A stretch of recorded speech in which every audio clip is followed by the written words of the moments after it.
This is episode 206 of the Rio Grande Foundation's Tipping Point, New Mexico podcast.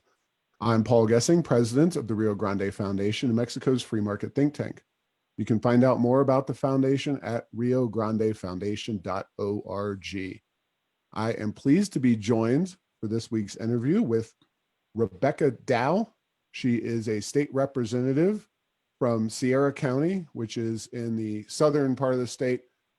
She represents a district that goes up to Silver City, representing Truth or Consequences and many areas in between. Welcome to the podcast, Rebecca. Thank you so much for having me. It's great to be here today. Yeah, well, there's a lot going on, especially given the usual summer doldrums in terms of New Mexico's politics. There's, of course, the recent results in the election for primaries for New Mexico Legislature, and a big shift happened. But we've talked about this a little bit on the podcast. But before we go on to the special session and other issues you want to discuss, why don't you share some thoughts you have on what happened a few Tuesdays ago in New Mexico's primaries? Well, I mean, it's interesting for me because Senator John Arthur Smith is my senator, and I share Grant County with Senator Gabriel Ramos, and both of those gentlemen are very representative of our district. More registered Democrats than Republicans, but very much traditional Democrats who value the culture and the heritage of New Mexico. They're both pro-life Catholics, and so they have a pretty. They're representative of their district, but they vote a lot with their party. I think Senator Smith had like a 34% conservative vote record, and Ramos was, in the teens.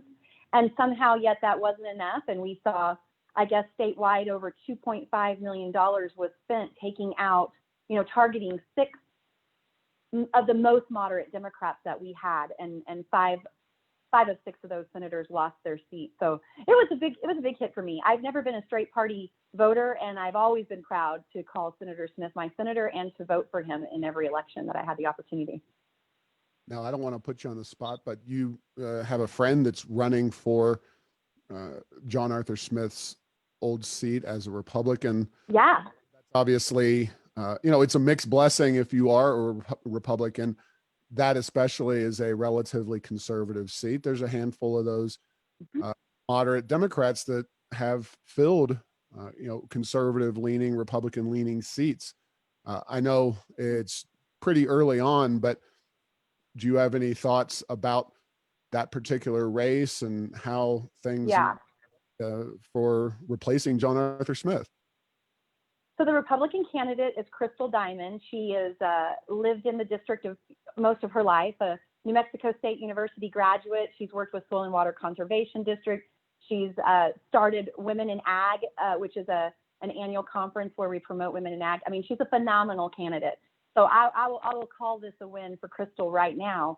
And so it was just sad to see that, we've become so polarized in politics that, the campaigning against John Arthur Smith, and actually Senator Ramos as well, was vote for the real Democrat. And so I think what you're saying is, we have an opportunity here in our state. The lines are drawn. You have a far, far less progressive who does not reflect the values of even the moderate and conservative and pro-life Democrats in my district. And now you have a very capable Republican who understands and represents those values. So it'll be interesting if this far less progressive movement is going to give traditional Democrats permission to vote Republican, and I believe that it will. So although I'm sad to see John Arthur Smith go, I do believe that seat will go Republican, and Crystal will be our next senator. Yeah, and we've talked about it on the podcast before. John Arthur Smith, Clemente Sanchez, Gabriel Ramos, these guys are not what I would call, conservative. They have policies on which they deviate from the progressive playbook. But, from a fiscal perspective, Rebecca, I know we talked about the last couple of years of budgets growing 21%. And John Arthur Smith, as the chairman of the Finance Committee, he signed off on both of those. So clearly he's not. Every one of those Democrats signed off on the budget, the tax increases, the budget spending increases. They voted for everything. They voted for the voter tune-up bill that allowed them to be targeted and taken out. Right. Well, it will be very interesting. I personally haven't looked that closely at those districts and didn't realize that John Arthur's district came all the way over to Sierra County. I often thought of it as just kind of a Luna County, Deming area state Senate seat. But in rural New Mexico, some of those state Senate seats are pretty big geographically. And, it's obviously a lot of areas where you think of conservative values and, support for limited government. And it'll be a very interesting election come this fall. So It will. Rebecca, of course, we are now in the waning days, or the days advancing before the special session of June the 18th. What's your high low for how long the session will be in terms of days? Well, the low is 48, obviously, and that is what the elected leadership is saying that we will be there for. And they've been meeting without a quorum in small groups to predetermine what bills and what budget would be proposed. And so last week, I believe on last Wednesday, the public and the rest of the legislative body got a look at that. And so they're saying, hey, we've got these 8 bills that we're going to address and this budget, so we'll be in and out in 48 hours. So I think that New Mexicans, especially in such an important time in our state, would want us to be intentional and deliberate about the decisions that we make. So I'm not willing to just rubber stamp something that's been prepared that I haven't had the opportunity to review and that we have not had debate or public comment on. So they think they're going to pass 8 bills in the span of 2 days. That's yes. So we did have a meeting with the entire House chamber on Friday night to explain to us the rule changes, what COVID standards will be put in place. And one of the items that was discussed was that 4 committees would be present and meeting, and that would be appropriations, rules, commerce, tax and revenue. Those 4 committees would meet. And according to the speaker, each bill would get assigned 1 committee. And because collectively between those 4 committees, almost all of our members are on one of those committees, even though like commerce, I'm on commerce, I think there's 7 members. So it would go to commerce and that would be considered reviewed by us all. And then it would go to the House floor for a vote. And so everything will be expedited. Wow. That is a very streamlined process, and it is kind of reminiscent to me of the rocket docket that we saw in 2019 when bills that had been vetoed by previous Governor Susana Martinez were stuck into these extremely streamlined committee assignments for very quick passage. It sounds like that's the kind of thing they're going for. It sounded like that, yes, and we have not seen the bills and there's no pre-filing. So when we go to special session and when we are called to order, bills will be filed at that time, and that will be the first time that the members of the body will see these bills. Wow, that is definitely problematic in the area of transparency. Not surprising, though. I understand that the House, at least some of the folks in the House, are not physically going to be in Santa Fe because of the size of the House relative to the size of the Senate. Do you know how that's all going to work out any better than the rest of us? Well, it was explained to us on Friday that those who felt comfortable coming would be able to come. One of the rule changes that was made is that those that are participating remotely would be counted as present and that they will be allowed to cast a vote. We were also given the option of those of us who go to Santa Fe to vote from our office. I'm on the front row. We're going to have new seating. So there's a lot of changes. Some of us will be in the gallery. So normally I'm on the front row, which is 6 feet apart from each other. But as you get further back in the gallery, the seats are closer together. And so they'll be doing new seating assignments and moving us around. Those of us who want to be in the chamber, there's not enough room, will be moved to the gallery. Well, that'll be interesting because, I'm familiar, of course, with the Roundhouse, and I've never had the chance to have a seat down on the floor of the House, got to get elected for that. But having a nice desk there, having the ability to kind of recline and enjoy some modicum of a normal work atmosphere is much better than sitting up in the gallery, which is just rows of cushioned seats. They're relatively comfortable, but that's not a very good place to sit there with a laptop or some kind of reading materials or whatever. Yeah, so for those of you that are listening or not familiar with the Capitol, in the basement is the chamber where the elected officials and the staff who help us sit. And then the gallery is one floor up overlooking the chamber. And it's generally where the public sits. And in this case, depending on the ruling with the courts today, New Mexico courts today, the public will have to participate through webcast or by phone. Now, there was one interesting thing that they said on Friday. They said that the public will be able to call in. And there was a lot of acclamations made about the fact that we are going to be more transparent and more open to the public than we ever have been, because the public will have the opportunity to call and ask questions. And I thought about all the bills we had last session when debate was limited to 30 minutes, or when people were not, the public was not even allowed in the chamber to be present for debate. And so if they're really going to stick to that commitment, which I think is fabulous, the public comments could be hours upon hours per bill. I would imagine that that's strictly during the committee process that the public would be available or able to comment. In my experience up there, there's no comment when bills make it to the floor. Is that correct? What you're saying? Okay. Correct. Yeah, and there was some discussion.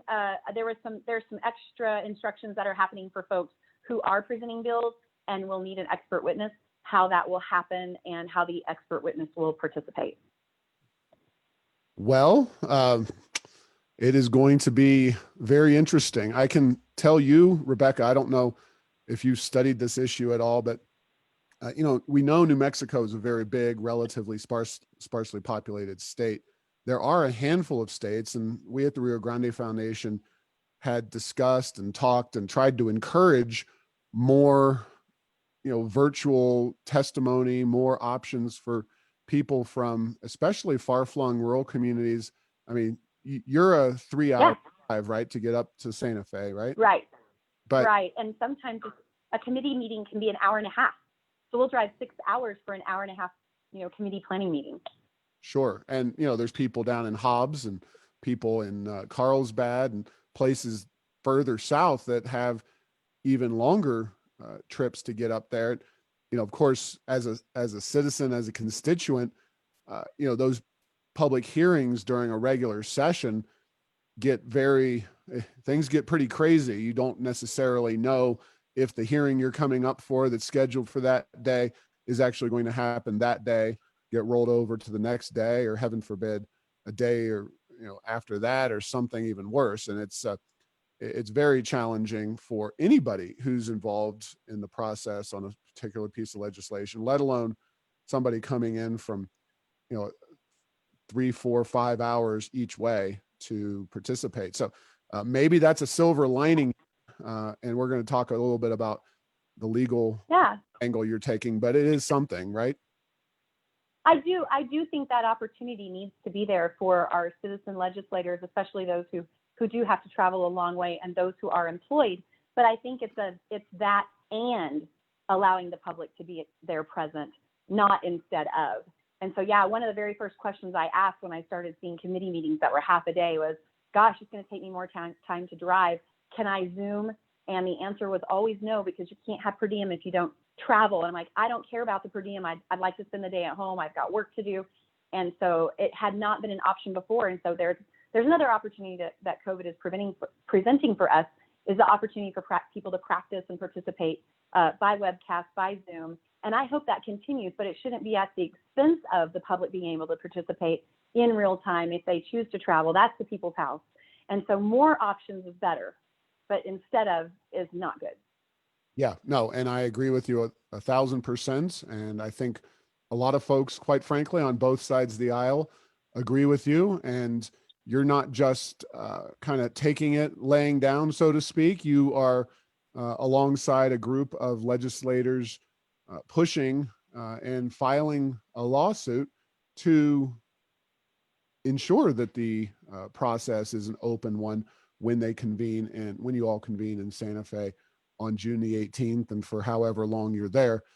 So can you share a little bit more about the lawsuit itself? And, as we record this on Monday, the Supreme Court of New Mexico is supposed to meet later on in the day and hopefully provide a ruling on this because of the short timing situation. And we don't know what exactly is going to happen at this point, but you are Right. applauded for sticking your neck out and trying to change this.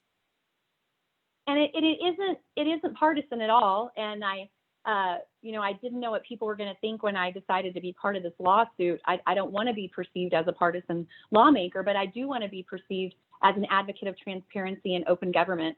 And it was about 2 weeks ago that I found out that members of the Appropriation Committee had been meeting in small groups and making decisions about the budget. And they were meeting in groups small enough that it didn't constitute a quorum. And they would do this over and over again until each of the members had heard the same presentation from bureaucrats. And to me, that was not the intent or the purpose of the way our government is structured.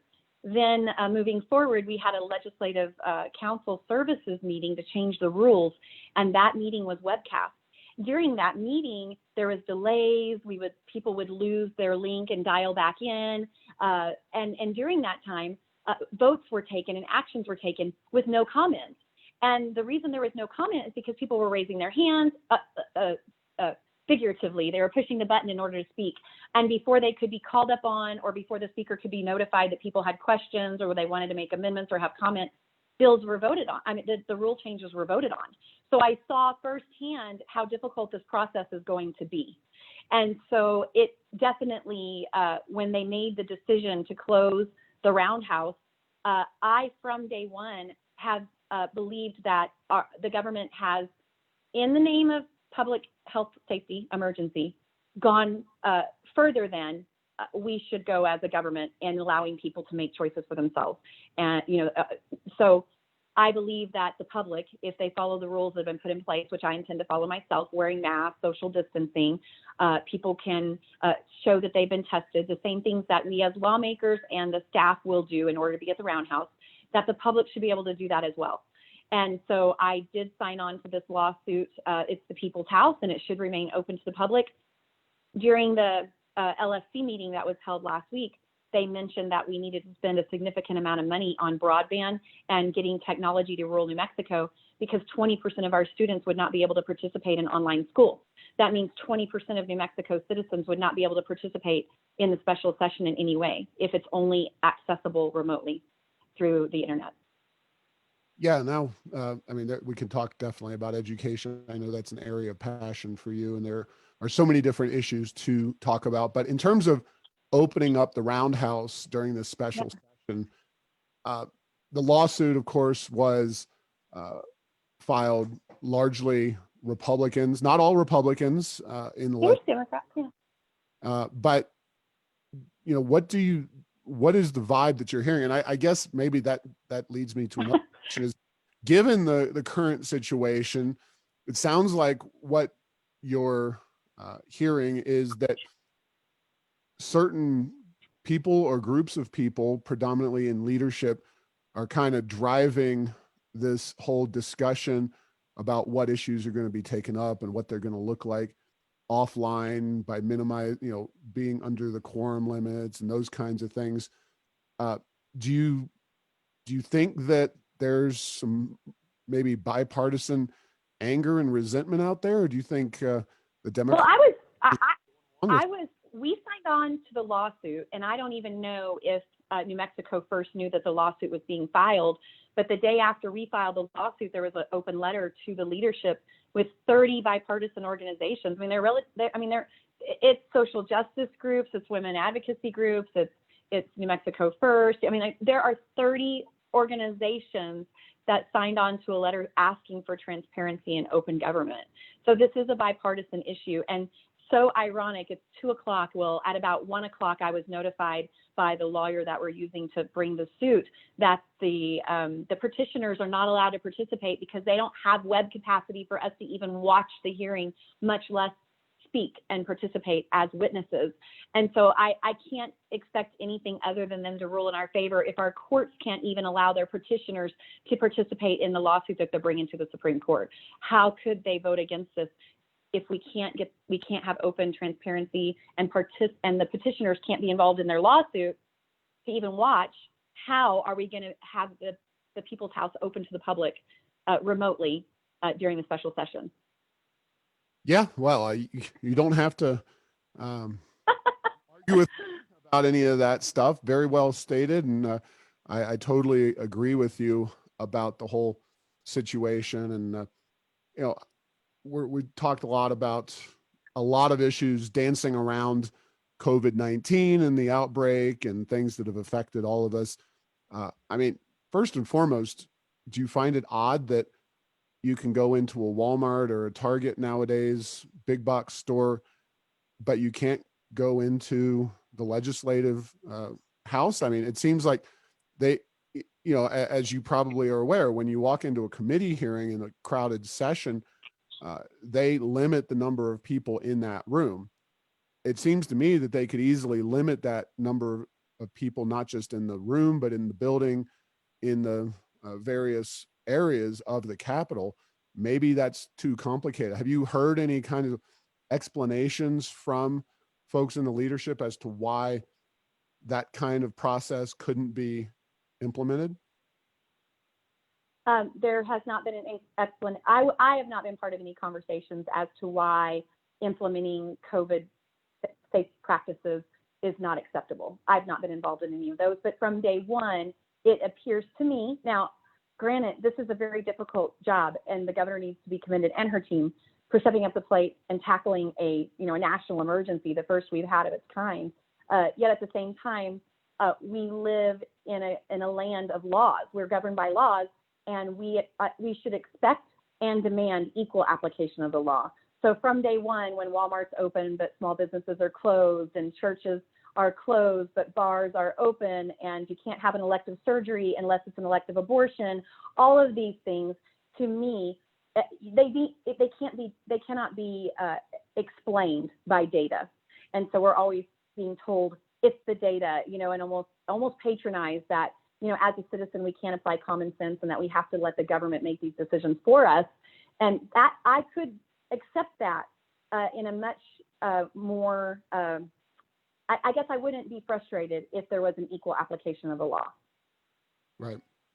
Speaking of equal application of the law, but more directly with your district, you represent the area that includes Elephant Butte, and that being a state park, one of the preeminent places for outdoor recreation in our state this time of year, Memorial Day weekend especially, being one opportunity that people usually have to go out and take advantage of that natural wonder. Well, semi-natural, it is damned.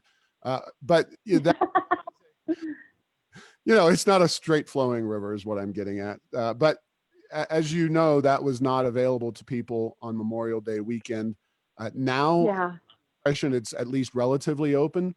Can you talk about your witnessing of that process and the issues or lack thereof in Sierra County in your district in terms of the COVID-19? Yeah. So right away, we wanted to know why. So federal parks have remained open this entire time. Federal lands, BOR, BLM, the Gila Forest is in my district, that's open, and yet our state parks were closed. And so for the community of Elephant Butte, even people who live on the lake, who have a boat docked at the lake, senior citizens, our American heroes, our veterans, could not go out on the lake and fish by themselves or with their spouse or with their friends. So that has always been a concern from day one, because we know that being outside and being healthy and being active are protective factors from COVID.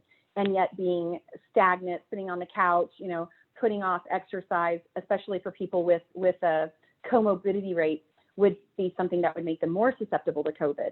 So having Elephant Butte Lake closed, we were able to have, Senator Smith and I had some meetings with the governor's staff. Lieutenant Governor Howie Morales participated in that, as well as the secretary who oversees state parks and her state parks director. So they're very generous with their time. And the answer that we were given was they don't have enough staff. And so when we asked about the vacancies, there was 3, which was shocking to me. So we had the lowest vacancy rate in staffing at Elephant Butte that we've had in years. And one was a heavy equipment operator, one was a law enforcement officer, and another one was the director, which has been acting director for the last couple of seasons. So those just 3 vacancies. So the county immediately wrote a letter and said, hey, we'll provide law enforcement and we'll provide a heavy equipment operator and the heavy equipment. Let's get that lake open. So then the next thing was, we don't know how to control traffic. We don't know how to keep out-of-state folks away. And so we presented a proposal to use Reserve America, which is how you reserve a campsite or a covered picnic area or an RV park in Elephant Butte Lake or any state park right now. It's a system that's already in place and can be utilized to control the traffic, where they're coming from, and to make people sign and agree to the COVID safe practices before they're granted a permit use for that day or that week. And so that didn't work.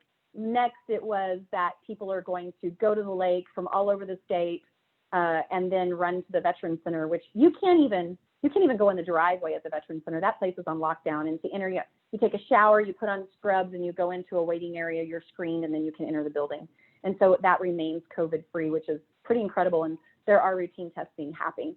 So when they did open, it was quite the fight. We were really glad that it opened, but then the determination was 1,200 vehicles.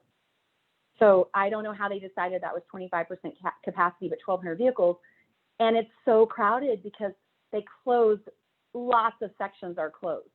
So even though we have just acres and acres of beach, people are consolidated to a small area, and it's very crowded. So none of this makes sense to me. So let me kind of understand this, because I'm not as familiar with the Butte as you are. So 1,200 vehicles, is that a lot of vehicles? That's what you're saying? I don't think it's a lot of vehicles. We usually have about 100,000 people on a holiday weekend. And so you can't have more than groups of 6. So if all those vehicles had 6 people in them, then, we'd see around 10, 12,000 people, right? Somewhere around there. And we normally have, 100,000, 1 million visitors a year. So, and it's so crazy because they're letting out of state vehicles come. So anybody can come to the Butte right now, as long as you're one of the first 1,200 vehicles. And by saying closed, there's closed sections. You mean physically? Oh goodness, yeah. Around the lake that are off? Yes. It's like how are they restricting? There are concrete barriers, large concrete barricades blocking off large sections of the Butte. This happened at Cavallo as well. So even though the Butte is huge, it covers acres and acres of land, everybody's forced into a small area, and there's a lot of congestion.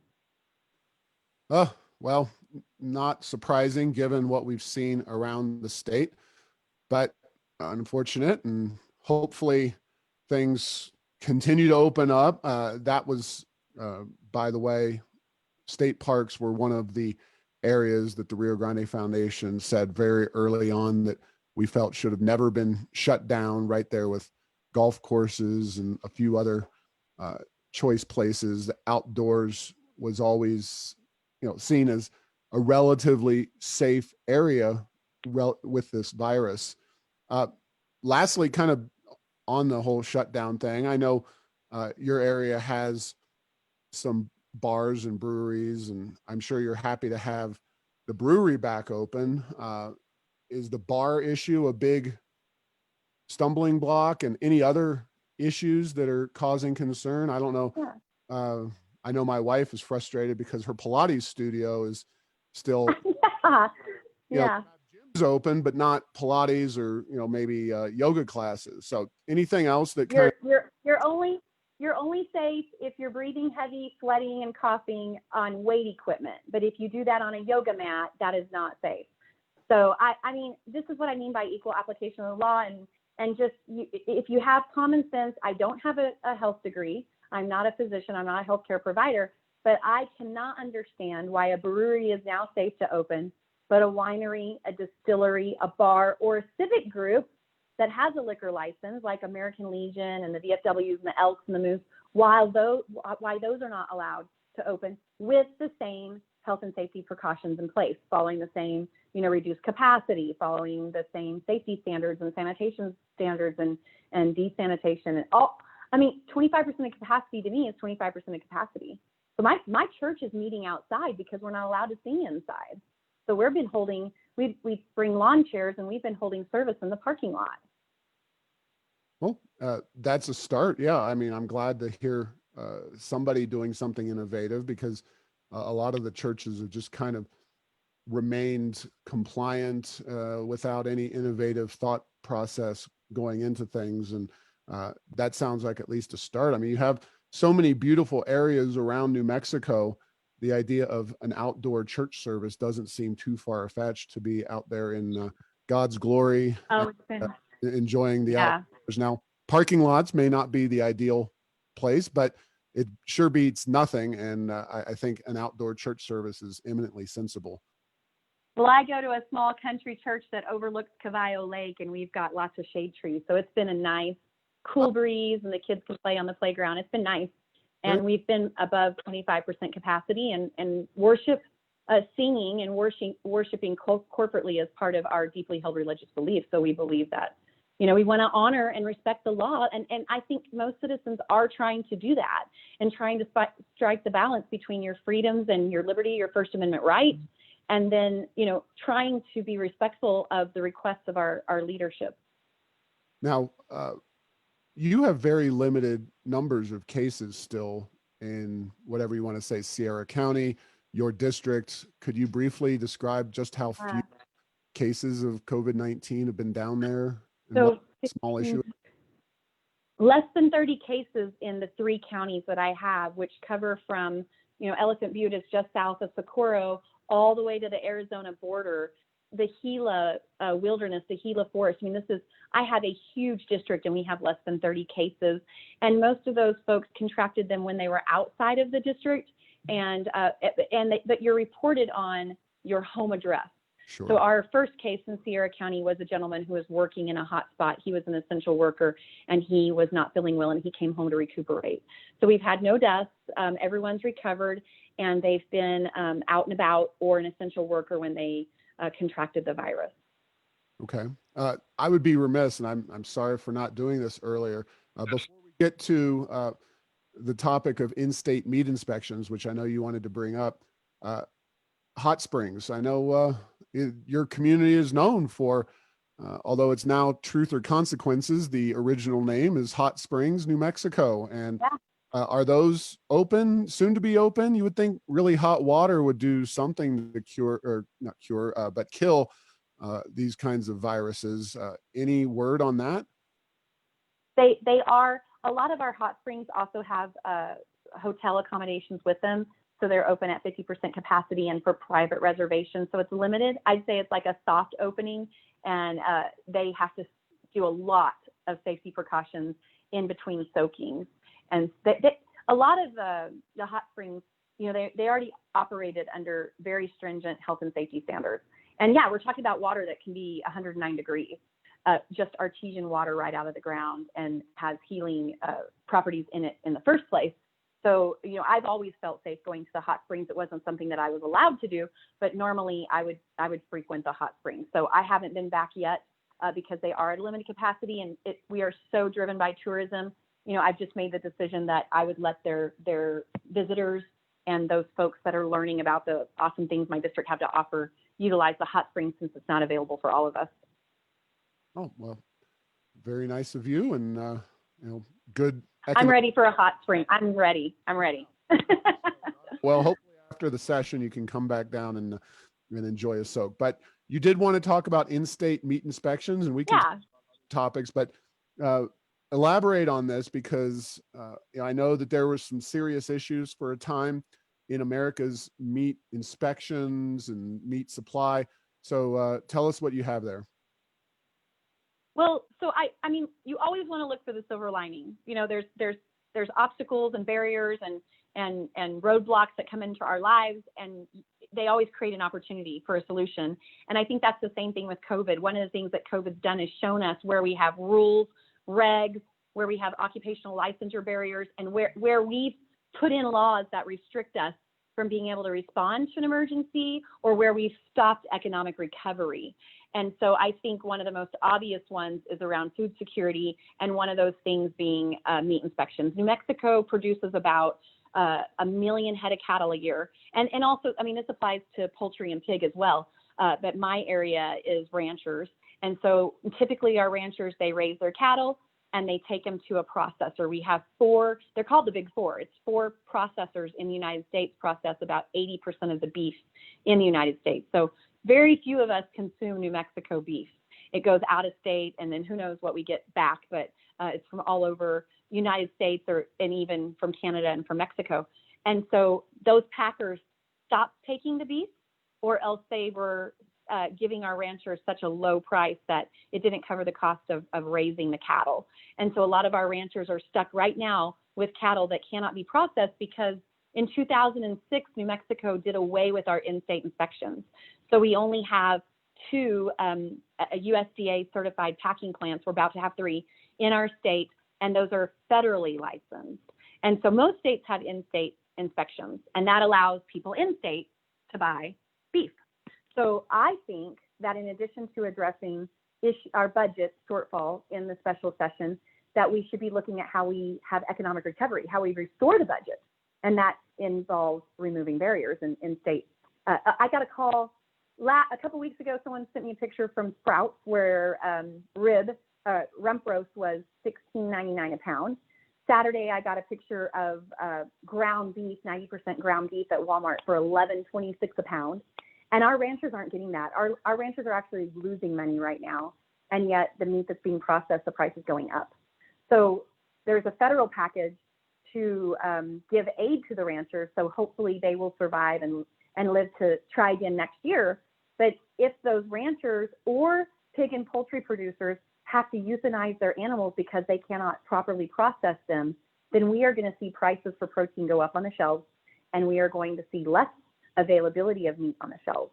And so, Roadrunner Food Bank on a call the other day, they're paying $3 for a can of tuna. We can do something about it. So that was the bill that I was trying to get on the special, and I was notified last week that it's not one of the 8 bills that's being considered. So let me just understand this a little bit better. Most people are familiar. They go to the grocery store or meat market, you get USDA ground beef or whatever it might be. You're saying that most states have similar processes in place, inspection ability in place, that if you sell your meat grown in New Mexico here in New Mexico, that you can get it inspected by New Mexico's state government. Is that what I'm getting at here? Correct. Yes, that is correct. And we do that a little bit. We do have processors, 25 processors across the state. And like if you buy an animal at the fair, you get it processed locally. It's for your home. It's not for resale. Or if you hunt and you hunt for your meat and you harvest an elk, then it would be processed at that meat processor for your family, but not for resale. So I think the attitude of consumers has changed. They want to know where their food has come from. They want to buy as locally as they can. You can do that with vegetables, but you can't do it with meat. Although, I mean, we always harvest our own meat and we've never gotten sick. We have it processed right here in my district. There's a great processor. They do a great job, much better, lasts longer, and I feel it's safer than the meat I would get at a chain store, box store. And so we can do that if it's not for resale. But by passing in the in-state inspection, this meat could be for resale. A restaurant could use it. Food banks could use it. And more of our meat would be consumed by New Mexicans. Okay. And is that something that is of specific interest to your district? Do you have potential meat packers down or processors down in your county, Sierra County, any areas down there, or is it just something that you? Well, it impacts the ranchers the most, because they're pretty much dependent on the Big Four to determine what they get per pound. And so, yes, it would also create job opportunities for those packers to expand if they wanted to. I think it's a food security issue. It's a statewide issue, whether you have ranchers or processors in your district, because food needs to be affordable. We need to have a reliable source of food, and that food needs to be affordable. And $11.25 a pound for ground beef is not affordable. And so that figure could be going up dramatically unless we come up with a quick solution. The gestation period of animals doesn't allow us to just say, oh, COVID's over. So now we can just fill the meat with USDA certified the shelves again. When was that stopped as a state service? It was in 2006. And I don't really know all the history to that, but the Livestock Board has traditionally done all things related to livestock from conception until processing. And so somewhere along the way, the capacity wasn't there, the money wasn't there, and they actually repealed the in-state inspection laws. And basically the bill that I proposed, and I'll still introduce it for the special, would reinstate what we repealed. Okay. Well, certainly it's something that I think a lot of free market folks would have no problem with, especially if you can do it without a heavy cost to the overall state government and the taxpayers. It's the kind of service that in theory should be relatively cost neutral, with some help, for these in-state providers, in-state producers that can then access another avenue for processing their product, the ranchers, et cetera, not having to go through the federal bureaucracy, because definitely USDA and so many other arms of the federal government are not necessarily as cost effective or responsive as we would like them to be. And you're right, buy local in so many respects. So Rebecca, any last thoughts before we let you go? Certainly good luck up there in Santa Fe.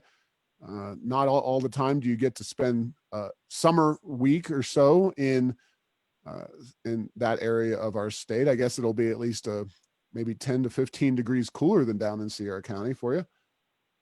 Right. But, it's really great to soak in the hot sun and float in the Rio Grande. So, no, I just want to thank you, Paul, and the supporters of Rio Grande Foundation. It's really important that we think about free market and that we promote critical thinking and problem solving among the public, and that we engage them as much as possible. And, we let government get out of the way and let innovation solve problems and give people the opportunity to take risks and benefit from those rewards. Yeah, well, hopefully the lawsuit works itself out, and maybe I'll actually physically see you up in Santa Fe as the special session unfolds. You never know. These things could be 2 days, could be a week or more. I've heard up to 10 days is what we're looking at. And certainly I know they are not going to want to head into, speaking of holiday weekends, we're not too far away from Independence Day and 4th of July week. And I'm sure that a lot of folks in the legislature and beyond want to have the ability to get out of town or not be stuck in Santa Fe in the legislature at that time. So, all right, well, we will talk to you again soon. And thank you for listening to this week's podcast. Make sure to get the latest edition of Tipping Point New Mexico by subscribing at Apple Podcasts, Stitcher, and Spotify. You can post or comment on this and other episodes on Facebook and Twitter, and tell Google Home to play Tipping Point New Mexico. Thanks to Path 3 Marketing for producing this show. All right,